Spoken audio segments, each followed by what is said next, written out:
এই সূরার মধ্যে আমার রবের পরিচয়, ইন্নী উহিব্বু আন আকরাআহা, আমার রবের পরিচয়টা আমার বারবার পড়তে ভালো লাগে। এটাতে আমার রবের গুণাবলী আছে, আমার বারবার এটা পড়তে খুব ভালো লাগে যে আমার রব বলছে বলো তিনি আল্লাহ, তিনি একক, তিনি অদ্বিতীয়, তিনি অমুখাপেক্ষী, তিনি কাউকে জন্ম দেন না, কারো থেকে জন্ম নেন না, তার সমকক্ষ কেউ নাই। আমার বারবার বলতে পড়তে খুব ভালো লাগে।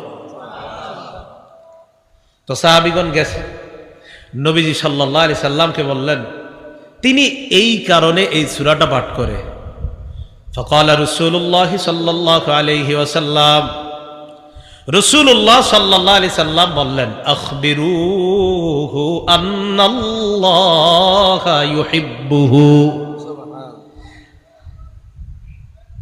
তাকে জানিয়ে দাও সে যেহেতু কুল হুয়াল্লাহু আহাদ